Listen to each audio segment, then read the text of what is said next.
Today's a beautiful day. I've put together a Neckbeard compilation for you guys. It's going to be long, it's going to be horrifying, but it's also going to be beautiful. And yeah, guys, thank you for being here, and I hope you're doing awesome, and I hope you're ready for this. Also, I've got a super fun episode planned for tomorrow, but let me know down below what you want to see next. And with that being said, enjoy, guys. Females are out here looking for Superman, and they walk past Clark Kent every day. Wow, are we on the nice guy subreddit? Like, I get the gist of this, but are they trying to say that they're Superman? Females don't even realize that I'm literally Superman. Not only am I nice and perfect, but I'm also Superman. After several years of teaching in China, I knew I wanted a Chinese wife. I dated a few Chinese women. I asked only one Chinese woman to marry me, and she said no. This was many years ago. Only today, only now do I finally accept this, her statement of no. I typed this as a public acknowledgement of my loss, of my final acceptance of her rejection of our relationship. I loved her, I love her, and I release her. Yeah, that didn't go the way I thought it was gonna go. I'm confused and a little bit sad. You know what? Ophelia is evil. Do you have a source on that? Ew. People don't actually say stuff like that, do they? Like what, you want reassurance on why that's bad? What? My stepbrother is a neckbeard. A few years ago, both in high school, we make our own anime forum to mess around with. We get a few members. One girl starts posting on our forum, says that she's super in love with stepbrother. In the forum chat, they're both having cyber horizontal mumbo in front of everyone. He didn't realize I'm an admin and can see IPs. He was literally logging in as both the girl and himself, and was essentially having cyber horizontal mumbo with himself. Wow, that's so funny, but also sad at the same time. Like, oh, just having a conversation with yourself. Oh, okay. Yeah, like this comment says, this is both sad and hilarious. Today, my father entered my chamber and tried to give me fatherly advice on what I should do with my life. The ironic thing is, as an agekin, I'm at least twice as old as he. It made me smile, because never had I wanted to say, oh my sweet summer child, more than that moment. Oh father, how dare you give me advice when I'm so much older than you? I am the wise one and I should be giving you advice. I'd like to imagine that they're joking, but they're probably not. Found on a YouTube short where a cheer team was doing a routine. Yeah, she'll be a single mum in a few years after letting Jamal and a couple of others run through her. What in the disgusting incel mentality is this? Imagine saying that about somebody else. Yeah, like the top comment says, my favorite part was where he made up a little story in his head and then got mad at it. That single comment sums up so much of the stuff that we read. I know I haven't said this in a while, but icky, gross, yuck. My friend received this after posting a story with the cats, and also they were fully clothed. I love the kitties, boobies, and the eyes, but that's not all. You've always had this like super sexy librarian type look to you. Not the nerdy but hot kind. The hot but hot kind. The kind that's almost too hot to be a librarian or teacher because it's distracting. And then add in your womanly features. I messed up, so I'm trying to be tactful, which by the way are incredibly complimentary to your natural beauty, and I don't think anyone could focus on their studies because they'd be studying you. Honestly, and I wholeheartedly apologize if this crosses any boundary. Oh my god, are you joking? You have a little bit of a suspicion that this might cross a boundary? Yeah, I feel like that's an understatement, but I naturally want to know what everyone looks like naked. Everyone. There are no exceptions. Oh, that's so gross. However, the more beautiful the soul, the more beautiful the face, and the more beautiful the body, the greater the intensity of that natural curiosity becomes. And you're beautiful in all three facets, so you can only imagine how curious I am in regards to what you look like sans clothing. If you should ever get the urge to be an exhibitionist and would like to show yourself off to someone you know, not only appreciate it, but give you a plethora of compliments, please feel free to share with me at any time. I'm not asking for them, unless that will actually facilitate me satiating my curiosity. I'm planting the seed and letting you know that I've always been extraordinarily curious about your womanly features. Yeah, that was awful. I am planting my seed. Why does that sound so revolting? But yeah, pretty much all of that was revolting, so yeah. Confirmed fact. Yeah, so guaranteed it isn't. Females retain a percentage of DNA from every man that she's ever slept with. Logically speaking, the more guys she's fornicated with, truth, the less that the kid will look like you. You know what I feel like is more of a confirmed fact? Don't wholeheartedly listen to stuff written by people who say females. No, but for real, there are a lot of people that say this is true, and we've definitely seen this a good few times, but there's no way that's real, is there? Sounds so unbelievably ridiculous, because it probably is. Me, because my boyfriend is leaving soon. He's leaving you? About time. It's been 3 years too long. She's single, boys. Pretty sure that's not what they mean. Let's all start lining up for the chance to tickle her. Oh my god. Please tell me that's not real. Yuck. And also, that's not what they're talking about, is it? Surely they mean like their boyfriend is just leaving for a while, not like they're leaving them, surely? Ew, imagine saying that.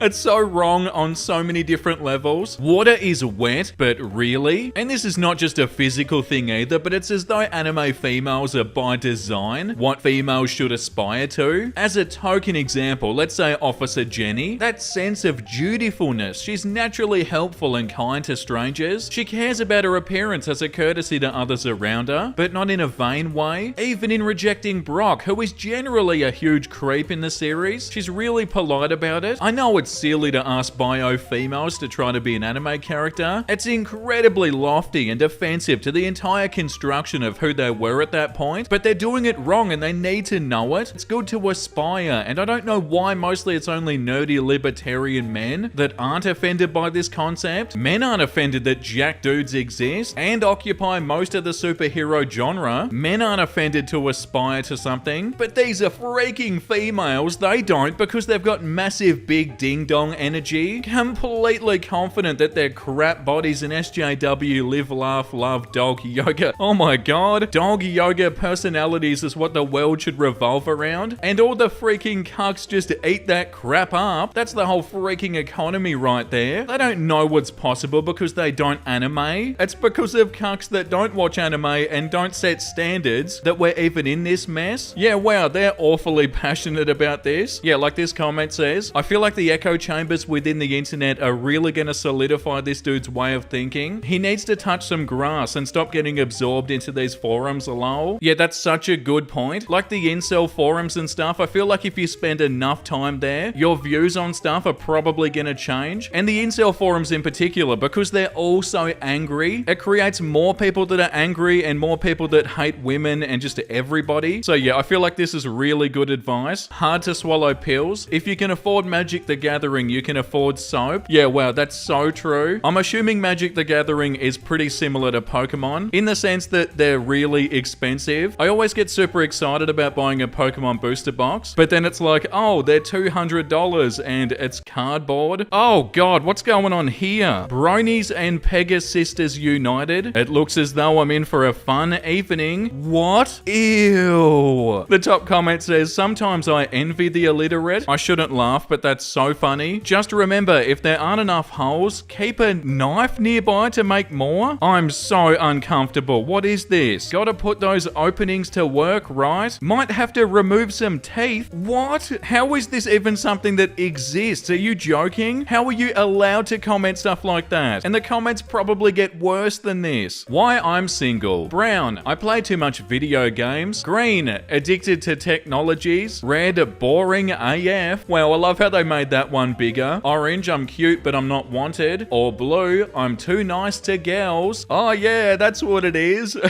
Since toys are alive in Toy Story, then there must be a legion of traumatized anime girl figurines. No, don't put that thought in my head. Get out of here. Toy Story 5 Anime Girl Edition. Ma'am, this is one of the most famous magical girls in all of anime. Oh, this comment is boring, like anime. Okay, beta male, nobody asked. Yeah, I don't know if they're necessarily a neckbeard, but there's something so funny about unironically calling people betas and alphas. We are the Enlightenment. Yeah, and on that note, I feel like that's enough of this subreddit for today, guys. I hope you guys had an amazing time, but we need to read something wholesome. 100%. My dad built a pizza oven in our backyard. He's been making pizza since 10 a.m. Oh, that's so cute. I can't wait to have a pizza oven one day. That's literally the dream. They're so happy about it. Like, look, I made pizza and it's beautiful. We're having pizza every single night forever now. When you find a family photo that brightens your day and brings you good memories, well, if it was a family photo like this, yeah. there. Look at all them cute puppies. So beautiful. Sexy singles in your area? Wait a second. I'm the sexy single. It's the only thing that makes any sense. Amazing. Thank you for the confidence boost. Before we start the video, I need to show you guys this. Safira on Instagram messaged me this, and it's such an amazing drawing of me. I needed to share this with you guys. Like, I'm straight up blown away. It's so good. So yeah, huge shout out to you, Safira. That's so awesome. And on to the tales of neckbeards. Weeb can't tell the difference between Swedish and Japanese. Pulls the females card and tries to harass me. Right, so you know caramel dancing? Okay, so I definitely don't.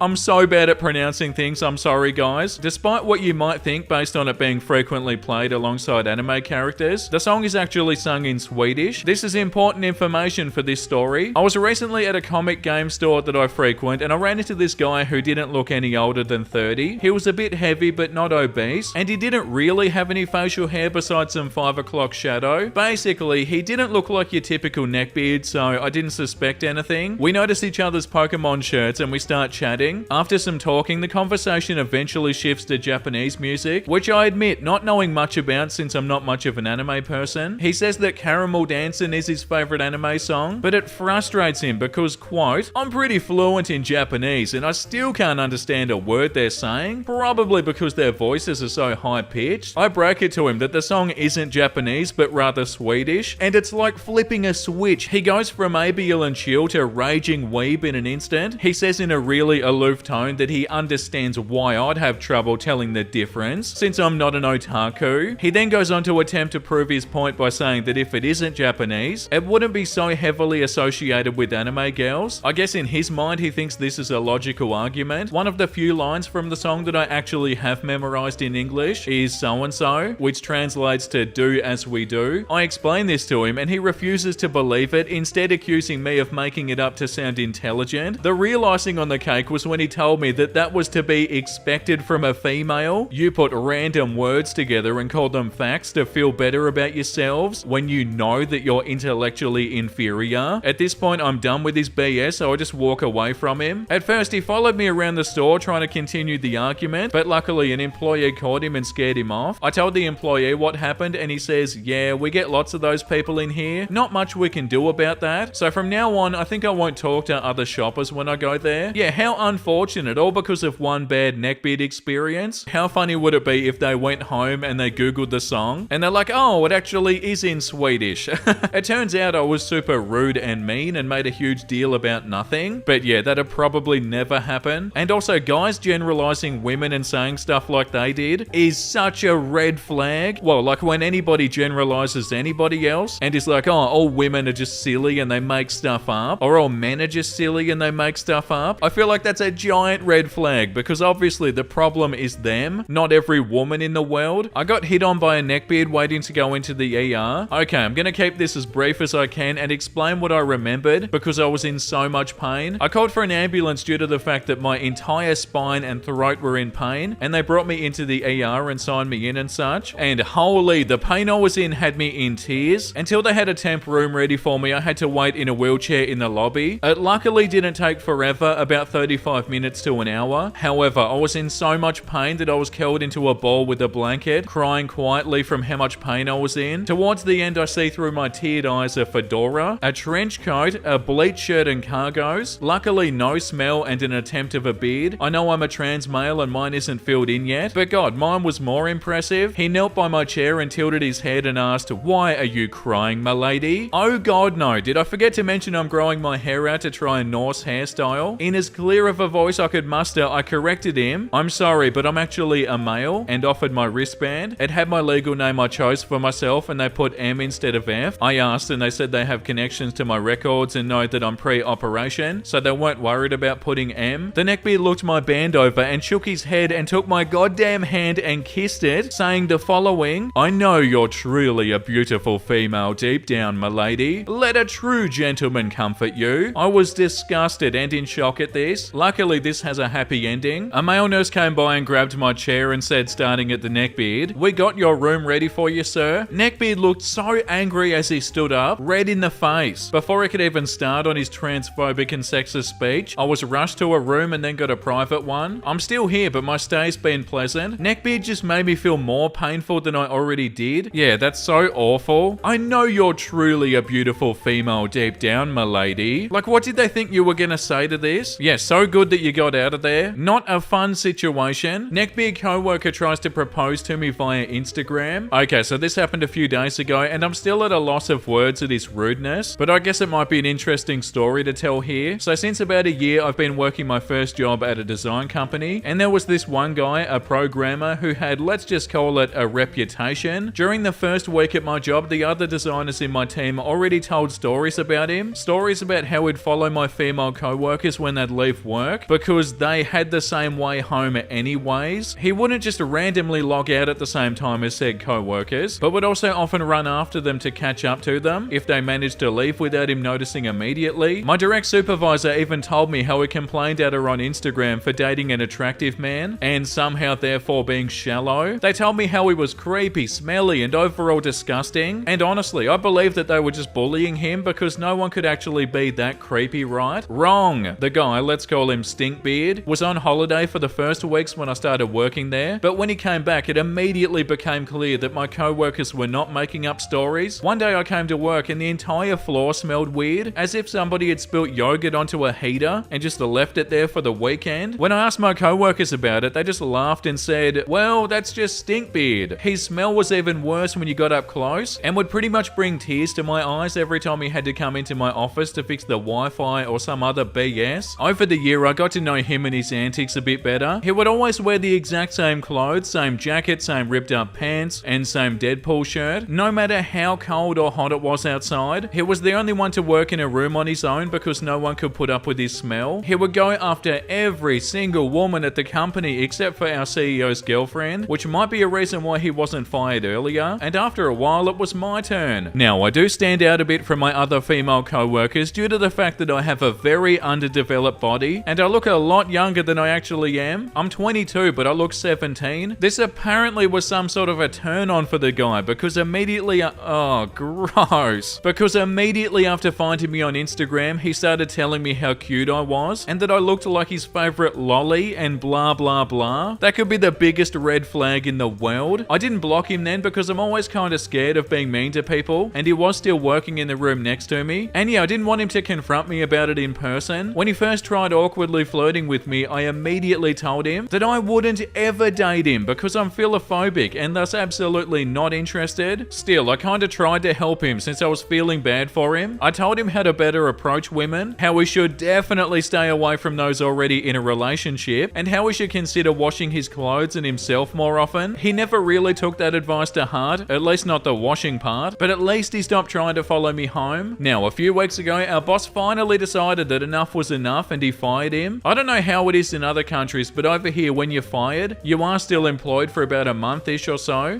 that you have time to prepare, search for something new, or apply for financial support. He immediately told me, and I was honestly looking forward to not having to deal with him anymore. Something you need to know at this point is that I have a very, very bad relationship with my family, as they've abused me for years, completely destroyed my self-esteem, and have given me a lot of mental problems that I have to deal with to this day. So last Friday after work, my grandpa decided that it would be an amazing idea to harass me over the phone and bring me to the point where I was just sitting in my room crying like mad. I posted about it on my Instagram story. Stupid idea, I know, but I just really needed to vent at the time. This is what I put into my story. I want a family that loves me. Is that so much to ask? Is it so hard to be nice to me? And his glorious response came seconds after. Man, your family sounds rough. No wonder you are the way you are. Would you like to have nice in-laws? I had to translate this into English since it was written in German. I was honestly dumbfounded at that, but finally found the courage to block him after that. Luckily, I'm on a 5-day vacation now, so I'll never see him again, as he will already have left the company when I come back. Funny side note at the end, during the time when he wasn't blocked yet, he tried to worm himself into my vacation plans, trying to convince me to let him hang out with me and my best friend, who's going to be staying with me during these days because we're planning her wedding together. I honestly don't know what he expected to happen. Had I actually allowed him to tag along? But I just find the thought of that creepy. I find the idea of the smelly man trying to help my best friend pick her wedding dress to be funny as hell. Yeah, I feel like this comment pretty much sums it up. Anytime any man, grown or not, unironically mentions lollies, it's time to bounce the hell out. Yeah, 1000%. That's probably one of the biggest red flags in the world. Like, what did you just say?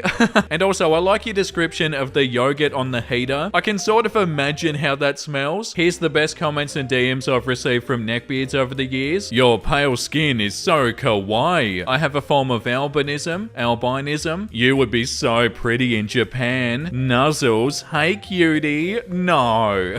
Somebody actually said that. Oh, fair maiden, what are you doing this fine evening? Smirks. I'm your daddy now. Nah, surely not.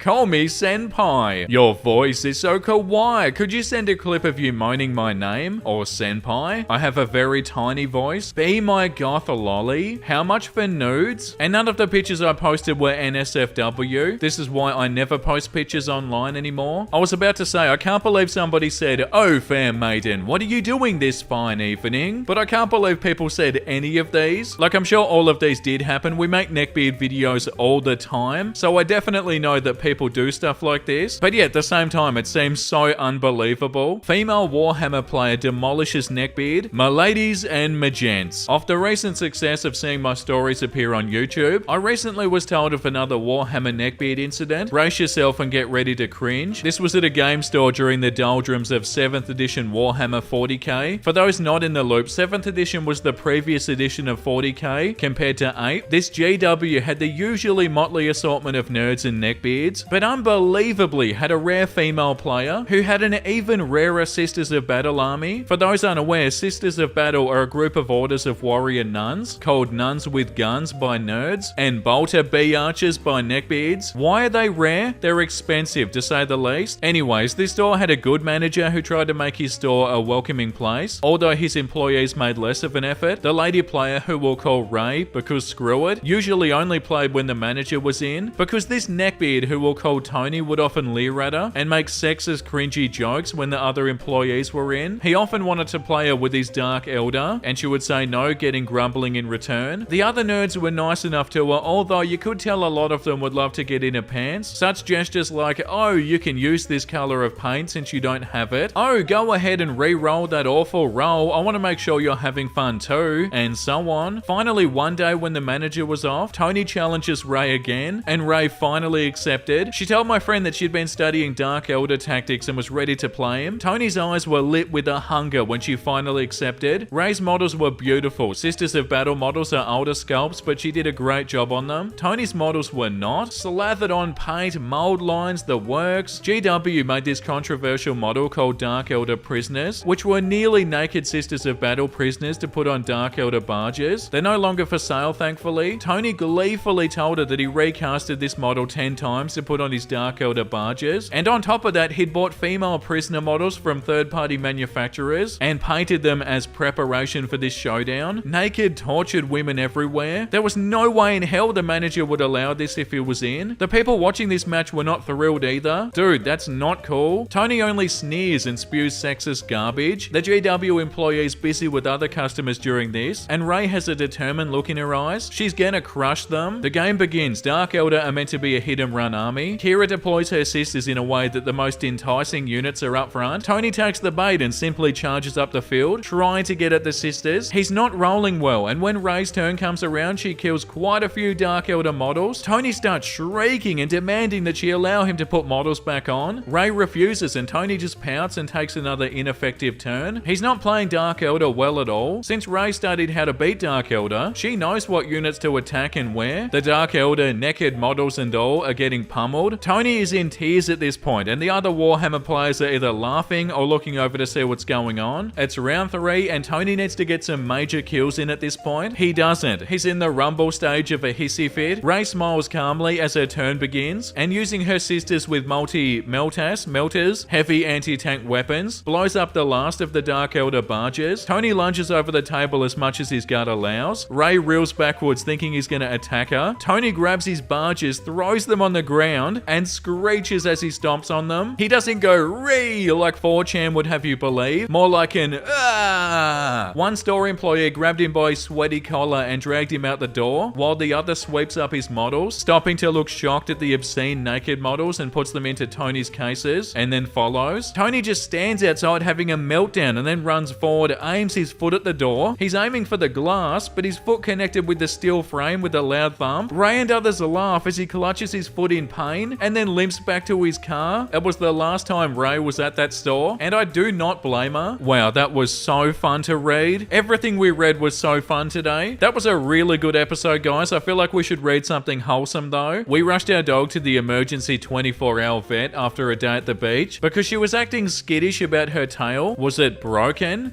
2 a.m. x-ray later, and the vet says that she has happy tail syndrome. Wait, have we read something similar to this? Meaning that she wagged it so hard on the beach that it was sore? Aww. That's so beautiful. Like when you smile so much that you get a sore face. That's so sweet. Happy birthday, Dad. Aw, thanks. I know you wanted a hat, but I didn't have money for a new one. Don't you worry, I know what to do with this one. Wear it every single day at the office. It's not what I thought I was gonna get, but it's even better. And it was made with a lot of love. In your opinion, which country has the best food? Belgium, because my mummy's here and her food is the best. Aww. That's always the case, isn't it? That's so cute. My crush sending a random nice text. Me who didn't expect it but really needed it. Oh, I love that so much. Most women under 30 today have been raised to do nothing in the house. They're unable to cook or clean or properly care for a man. They're unable to do laundry without shrinking the clothes. They don't understand that you're supposed to wake up before the man does so that you can prepare coffee, etc. Bro, you've got to be joking. Someone would do well to create a how-to course on YouTube, teaching the basics of womanhood to the younger generation that clearly hasn't been housebroken. What, housebroken like an animal? What a gross thing that we just read. Like your partner's gonna do stuff for you if you talk about them like they're a dog. And also, every time we read stuff like this, they're trying to be like super masculine and stuff. I don't know about you guys, but when I think of a man, I don't think of somebody who needs everything done for him. And also, there's nothing admirable about somebody telling somebody else that they need to be housebroken. I'm looking for a roommate in Brooklyn. Must be female, 18 plus, single, down for fun, winky face, no drugs or smoking, no socialist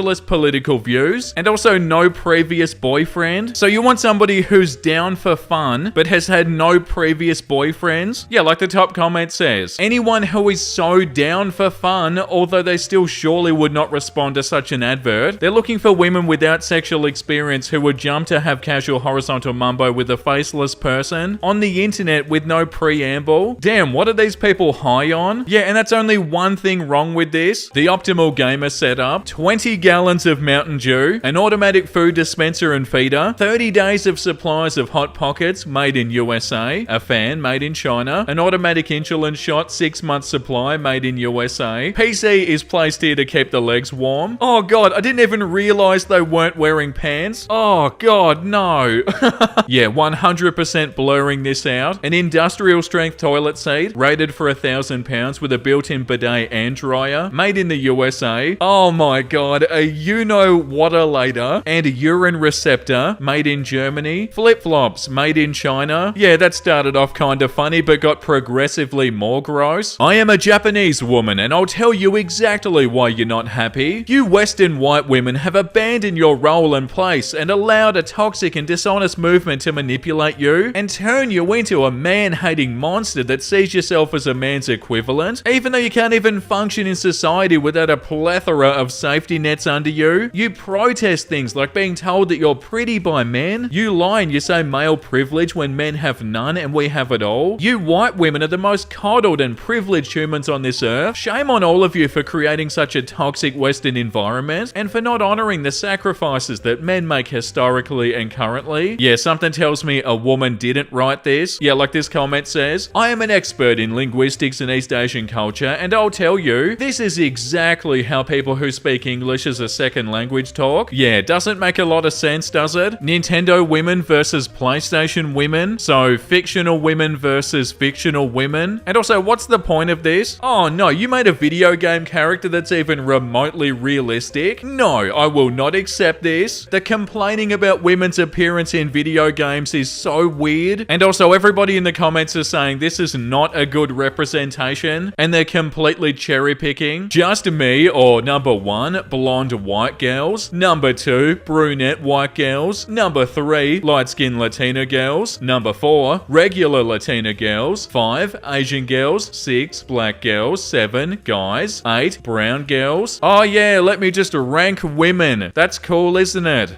I'm really hoping that most of this is just a rage bait or something. Being noticed by senpai. Man, you know whatted in colleague's coffee cup to make her notice him. So-and-so faces jail time for his disgusting behavior after being caught with a deer in headlights expression on his face. No. Call me crazy, but I didn't think I'd be reading something like this today, and I really wish I didn't. Why don't girls like me? I'm a 10 out of 10. You might want to check your math there, Greasy Gary. 10 out of 10 equals 1? Oh, crap. Greasy Gary is such a good name. Whoa, stop right there, Greasy Gary. What do you think you're doing? Your math is completely off. Creepazoids try not to sexualize every single little thing in a completely innocent film challenge. Impossible. They charge money to see her panda in the bathroom. They charge money for photos of her panda and videos of her panda. Her mum tells her not to show her panda in public and to stay away from boys. The MC refuses and shows her panda to the entire school and then keeps the panda. At the end of the film, her mother tells her, "You aren't going out with your panda out like that." And she replies, "My panda, my choice." It's pretty obvious what panda is. I haven't seen this movie, but I don't need to see this movie to know that that was super gross. The top comment says, "The panda is puberty." The wholesome memes better be good today. Oh, not far. We should get a drink or even lunch sometime. I love lunch. I don't. I like dinners. I think you like it because you're scared of creeps. Why would you ever say that? That's a bold assumption. Should I be scared of creeps? Yeah, I think so. God, why are women so picky these days? Like entitled? If you knew I had 10 million sitting in the bank, you wouldn't be sitting there ignoring me. That's why you people are single all your life. You're the creep. What the hell did we just read? What do you mean? None of that even made any sense. Why did they say, "I think you like it because you're scared of creeps"? How do you have the audacity of saying that they're picky when you ruined it this bad for no reason? The other person was so into it. They were like, "I love lunch," but no, they had to bring that up for no reason. Yeah, like the top comment says, "Do you want to go out for lunch?" Yeah, sure. Wrong. You're just scared of creeps. Women are so picky these days, shaking my head. Yeah, I don't understand. They completely annihilated this conversation and then they get angry at the other person? Nah. Men prefer debt-free virgins without tattoos. Oh, okay. And that was on Facebook. Of course it was. The top comment, "Men prefer Tim Burton looking fonts apparently. Debt-free is evangelical code for didn't go to college. It doesn't actually have anything to do with money. They dislike education. Apparently men like their women stupid. Yeah, it's a lot easier to gaslight someone if they don't know what that is. Yeah, 1000%. I was thinking that. Why do they want a debt-free person? Neckbeards just seem to want somebody who doesn't know any better, which also explains the whole virgin thing. Something that Elon Musk liked on Twitter. "If you look like this, DM me ASAP." Oh, okay. Yeah, but why? Like, oh yes, I'm Elon Musk, so I'm gonna like this stuff on Twitter. Like what, dude?